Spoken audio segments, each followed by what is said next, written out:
여러분 안녕하십니까. 8월 9일 새벽이 됐습니다. 저는 책입니다. 아마 오늘 밤 이 남부 지역에서는 비가 시작이 될 모양입니다. 600mm 물벼락이 내일 10일 밤 수도권을 관통한다는 뉴스가 나오고 있습니다. 어디로 갈지 오리무중이 된 카눈이 한반도를 수직으로 관통한다는 발표가 나오자 새만금 잼버리도 사실상 철수했습니다.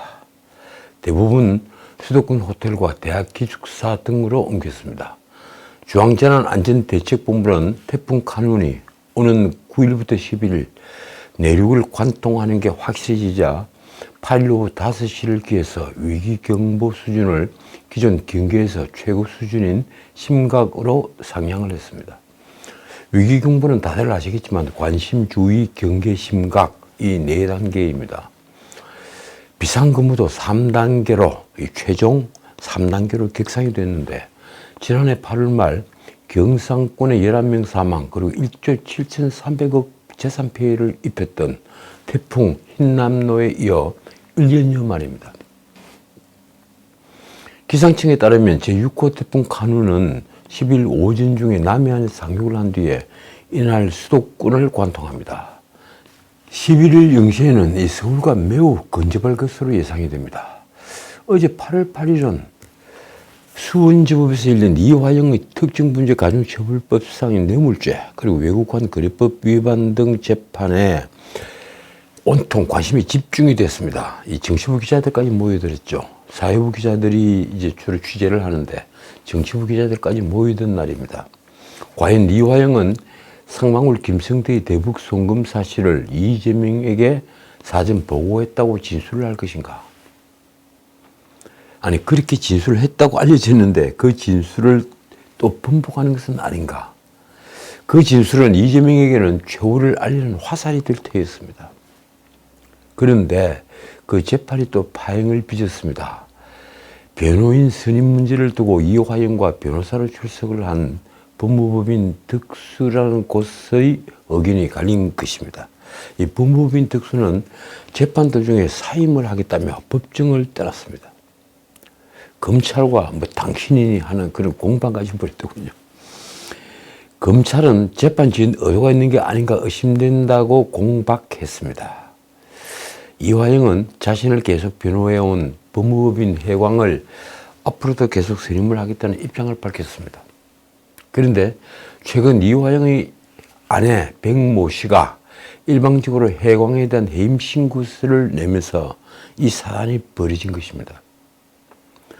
이화영은 이날 서면 입장문을 재판부에 제출하며 재판을 의도적으로 지연할 부적절한 생각은 전혀 없다는 입장도 밝혔습니다.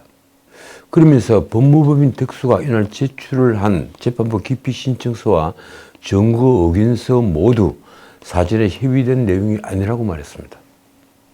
그런데 피고인과 하등 논의를 한 바 없다는 변호인이 제출한 정거 의견서에 피고인에 대한 회유, 압박 및 신체 구속의 부당한 장기화 등에 따라 인미성이 의심되는 피고인의 자백이 포함됐다. 이런 취지의 내용이 담겼다고 합니다. 글쎄요. 그렇다면 피고인에 대한 회유와 압박이 있었다는 주장의 근거는 무엇일까요? 변호인은 무조건 그렇게 쓰는 겁니까? 이화영의 말이 이렇습니다. 제가 모르는 내용이다. 읽어보지 못했다. 제 의사와 상관없는 것이다. 그러니까 이화영의 변호인 법무법인 덕수가 일방적으로 회유와 압박이 있었다고 기재를 했다는 얘기입니다. 결국 재판부는 정거 의견서를 받아들이지 않았고 접수된 기피 신청서는 철회하기로 했습니다. 검찰이 말입니다.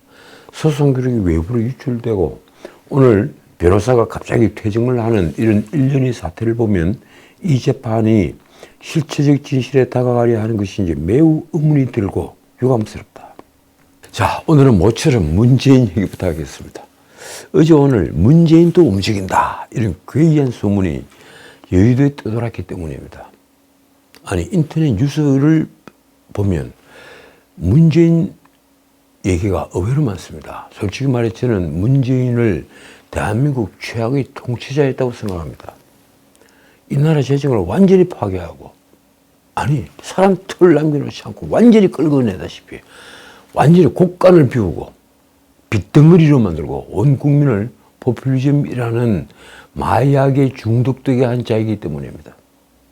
게다가 자신이 정직으로 여겼던 박근혜 정권에게는 국정원 특수활동비 청와대 전용을 문제 삼아서 뇌물죄 그리고 국고손실죄로 몰았습니다. 역대 국정원장이 모두 구속이 됐죠. 그렇다면 김정숙이 대통령 전용기를 타고 타지말 관광을 간 것을 어떻게 보아야 합니까? 국민에게 인도 정부의 초청을 받아서 부득이하게 타지말로 갔다. 이렇게 거짓말을 한 것은 어떻게 보아야 합니까? 문재인은 심지어 김정숙의 화려한 의상이 특수활동비와 연관되어 논란이 벌어졌고 결국 이를 공개하라는 법원의 판결에도 불구하고 대통령 기록물로 만들어서 봉인을 해버렸습니다. 참 후한무치한 자입니다. 과거 이 정도로 후한무치한 권력이 있었던가요? 그런 문재인이 8일 전남 구례군 양정마을에서 열린 섬진강 수해 극복 3주년 생명위령제에 참석을 했습니다. 생명이 먼저고 안전이 먼저인 세상을 함께 만들어갈 수 있을 것이다. 박명록에 그렇게 썼더군요. 아직도 사람이 먼저다는 식의 좌파적 선동에 매달리는 것입니까? 그 김일성 전집에 맨 처음 나오는 사람이 먼저다 이 말입니다. 그런 김정숙과 함께 위령제에 참석을 해서 사람이든 가축이든 생명을 무엇보다 소중하게 여기는 아름다운 마음이 지금까지 위령제를 이어가게 하는 것이라고도 했습니다. 그렇게 생명의 소중하고 그렇게 생명이 아름다웠는데 풍산개 2마리를 병이 든 풍산개 2마리를 그렇게 파양을 해야 했습니까? 양정마을은 3년 전 2020년 8월 집중호우로 소, 돼지 등 가축 2만 2천여 마리가 죽었던 그 피해를 입은 지역입니다. 문재인은 재임 시절 이곳을 방문한 인연이 있습니다. 당장 정치권에서는 이날 문재인의 생명과 안전이 먼저다라는 메시지가 윤석열 정부를 겨냥한 것이라는 해석마저 나왔습니다. 하필이면 이 최근 윤석열 정부가 전국적으로 50여 명이 희생된 수해로 안전 문제가 부각되고 있으니 말입니다. 한편 문재인은 오는 25일 청와대 출신 민주당 일부 의원과 양산집에서 만찬을 할 예정으로 알려졌습니다. 그러자 진실 공방이 또 벌어졌습니다. 문재인이 25일 양산 사저에서 만찬을 할 예정이다 이런 보도를 두고 벌어진 공방입니다. 이를 처음 보도한 조선일보는 문재인이 최측근인 윤건영을 통해 만찬을 소집했고 이 자리에서 내년 총선 승부처로 거론되는 청년 및 수도권 민심 대책 등이 논의될 것이라고 보도했습니다. 이에 대해 친문계는 가짜뉴스라면서 발끈했습니다. 조선일보는 윤건영의 단체 채팅방에 대통령님이 보자고 하신다. 이번에는 만찬까지 할 예정이다라고 공지했다고 보도를 했죠. 과연 누구 말이 맞을까요?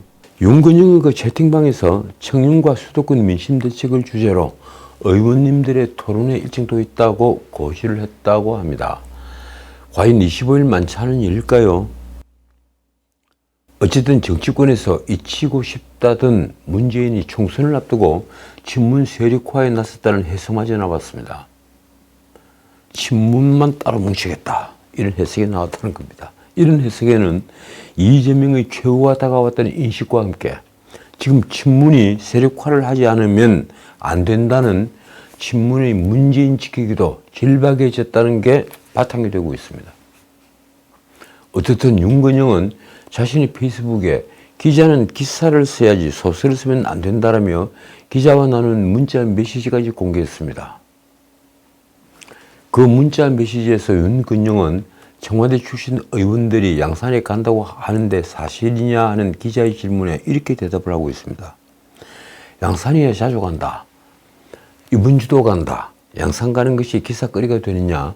다만 현재로는 계획을 세우지 않았다. 윤건영은 일정 및 민심 관련 토론회 질문에는 아직 구체적인 것이 없다고 했습니다. 그런데 말입니다. 현직 국회의원이 시골에 있는 전직 대통령 집을 왜 그렇게 자주 간다는 것입니까?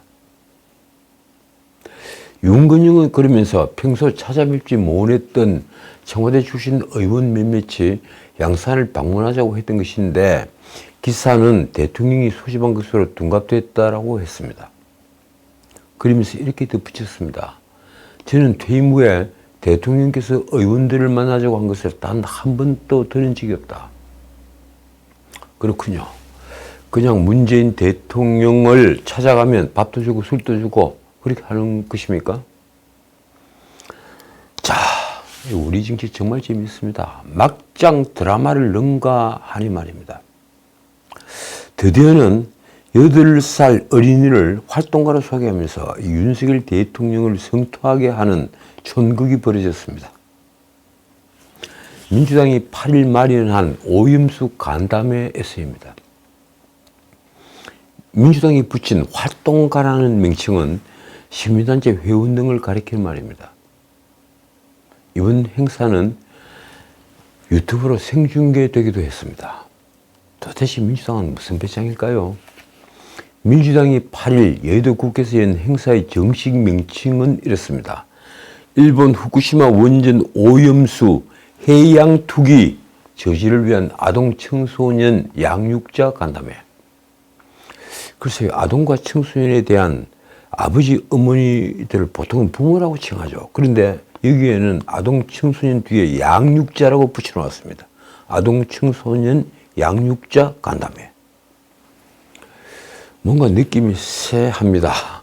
이날 행사장에는 부모와 함께 어린이 다수가 참석을 했습니다. 민주당은 이 어린이를 활동가라고 불렀고 함께 온 사람들을 양육자라고 했습니다. 그리고 유튜브 중계 화면에도 그렇게 소개가 됐습니다. 모두 발언을 한 초등학교 2학년 김한나라는 어린이의 말이 이렇습니다. 어린아이가 뭘 아냐고 하지 마세요. 저는 활동가이고 제 의견을 말할 수 있습니다.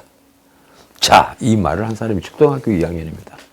여러분들 스스로 가슴에 손을 얹고 생각해 보십시오. 자신이 초등학교 2학년 때 어느 정도의 기력이 있었던가 생각을 해보면 이 말이 얼마나 무서운 말인지 알 수가 있습니다. 누가 이렇게 시킨 겁니까?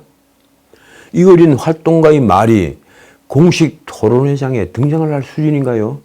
제가 언론에 나온 이 어린이의 말을 그대로 옮기겠습니다. 이렇습니다. 지난주에 저는 교회 수련회를 다녀왔다. 친구들과 바닷가에서 파도를 탔다. 너무 재밌었다. 그때 나는 후쿠시마 바다를 생각했다. 그것도 안전하고 행복한 바다일까? 저는 영상으로 후쿠시마 핵 발전소를 봤다. 너무 위험해서 사람이 들어가지 못했고 로봇이 촬영을 했다. 그런데 거기서 나온 위험한 물을 바다에 버린다고요? 저는 무지 놀랐다.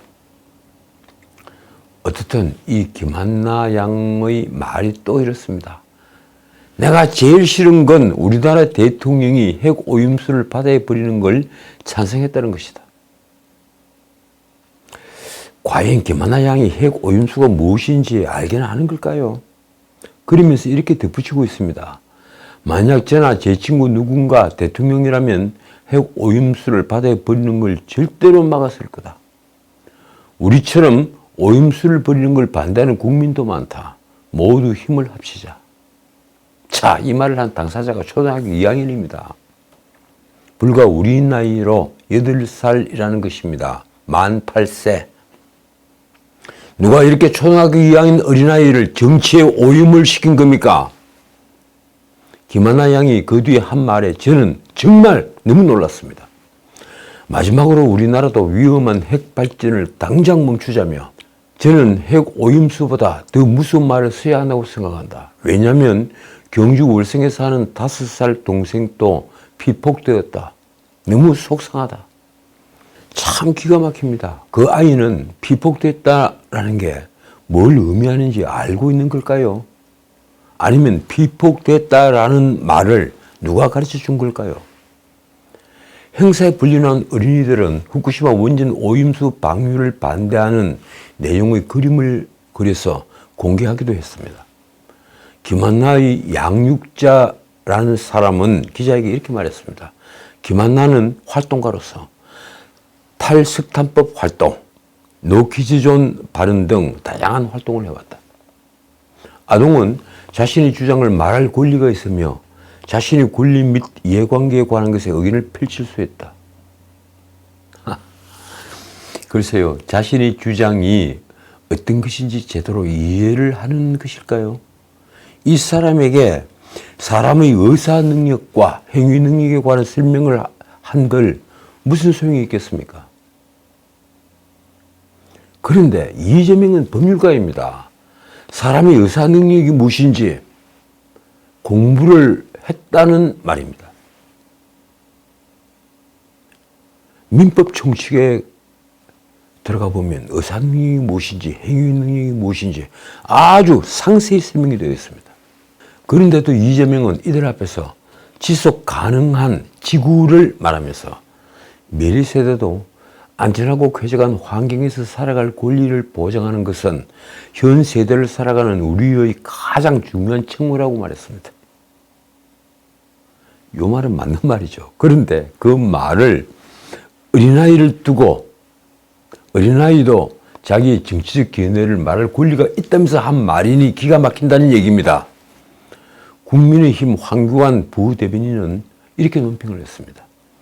이재명 대표는 휴가 동안 국리를 한 게 고작 아이들을 선동의 도구로 이용하는 것인가?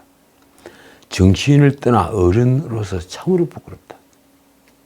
한편 이재명은 8일 열린 이 간담회에서 고등학교 학생으로부터 일종의 쫑코를 받았습니다. 이재명 특검과 김건희 국정조사가 민생보다 중요하냐 이런 면박을 당한 것입니다. 자신을 제주 청소년 지구평화단체 활동가라고 소개를 한 고등학교 1학년 정근효 학생이 국회는 이재명 특검 찬성 반대 그리고 김건희 이야기를 하는 기구가 아니다라며 이렇게 말을 한 것입니다. 노동자, 기후위기 피해로 고통받는 이들, 극심한 교육 환경에 자살하는 학생보다 이재명 특검, 김건희 조사가 죽을 만큼 중요한가? 그나저나 이 고등학교 1학년도 마찬가지지만 어린아이들까지 선동의 도구가 되고 말았습니다. 이런 모습은 과거 2003년 노무현 정부 당시 위도 방패장에 반대를 하면서 이 지역 환경단체, 나중에는 전국 환경단체가 가담을 했죠. 그리고 이 나라 좌파들이 5살 어린아이들을 방패장 반대 시위대 맨 앞줄에, 맨 앞에 내세운 것을 떠올리게 합니다. 이 나라 정치인들은 이 정도 양식밖에 되지 않는가요? 그렇다면 정치인이 아닙니다. 정상배에 불과합니다. 한국의 미래를 생각하는 정치인이 아니라 내일 투표를 걱정하는 정상배들 말입니다. 자, 이번 스카우트 점브리 대회는 한국 망신으로 끝낼 일이 아닙니다. 이 대회는 정권의 문제가 아니라 우리 공무원들이 얼마나 나태하고 본분을 망각하고 있는 자들인지 복지부동하고 있는 자들인지 그대로 보여주었습니다. 1171억 예산을 쥐고 그들은 흥청망청 자신들이 유흥으로 돈을 쓰댔습니다. 자신들이 유흥이라는 게 너무 지나친 표현입니까? 스위스로 영국으로 이탈리아로 일본으로 미국으로 점브리 대회를 한 곳마다 사례를 수집한다면서 외유성 출장을 갔습니다. 영국에서는 심지어 손흥민 축구 경기를 보러 갔습니다.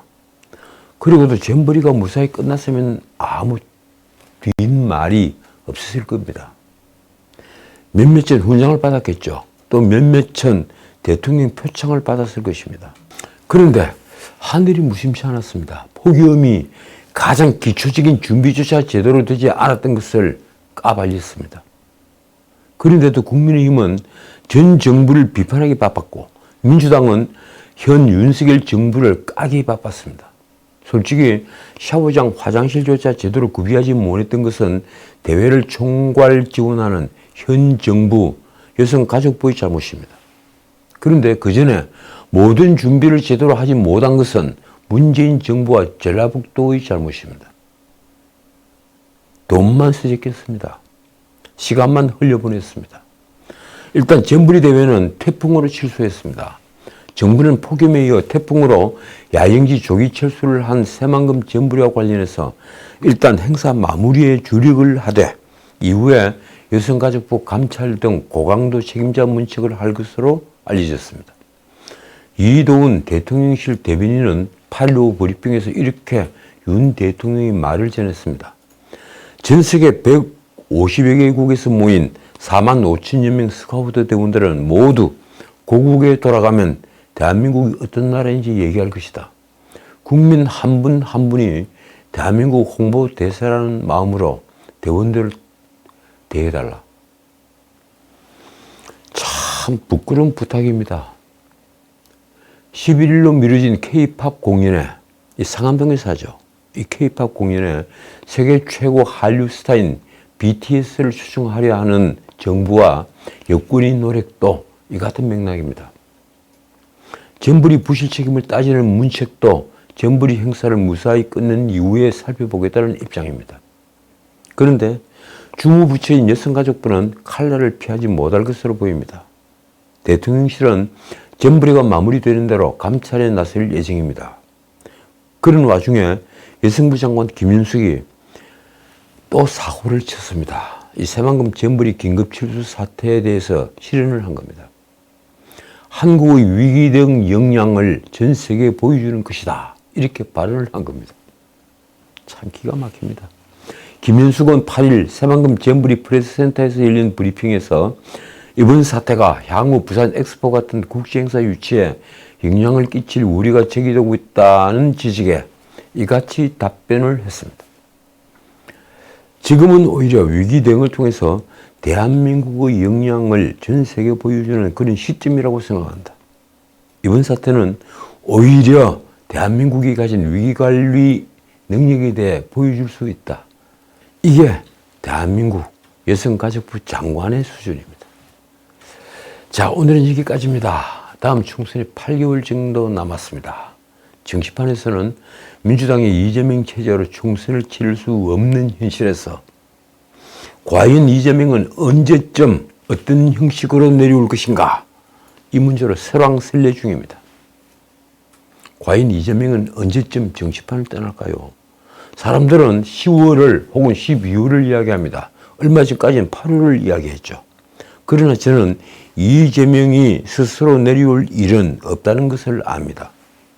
민주당 전 재수는 작년 10월 라디오에 나가 이재명에 대한 실망을 토로를 한 적이 있습니다. 이재명이 대선 패배 직후에 한국조선해양과 현대중공업 주식을 사들인 것이 문제였습니다. 이들 주식은 이른바 방산주라고 불리죠. 그 방산주에 포함이 됐기 때문에 이재명이 국회의원에 당선된 뒤에 국방위에 소속이 되자 문제가 됐습니다. 전 재수의 말이 이렇습니다. 대선 패배로 지지했던 많은 사람들이 뉴스도 못 보고 널브러져 있는데 혼자 정신 차리고 주식 거래를 했다. 이재명은 그런 정신세계를 가진 사람이라는 겁니다. 전 재수는 방송에서 이렇게 실망감을 토로한 직후에 개딸들로부터 수천 통의 욕설 문자 퇴리를 당했습니다. 이재명은 방산 주식 보유 사실이 알려진 10월 12일 자신의 주식을 모두 팔았습니다. 살아남기 위해서죠. 이처럼 이재명의 정신세계는 아주 독특합니다. 그의 퇴진 시기는 다음 총선의 최대 변수입니다. 과연 이재명은 언제 무너질까요? 한 말씀만 드리겠습니다. 이재명은 절대 스스로 무너지지 않습니다. 누군가가 무너지게 만들어야 무너집니다.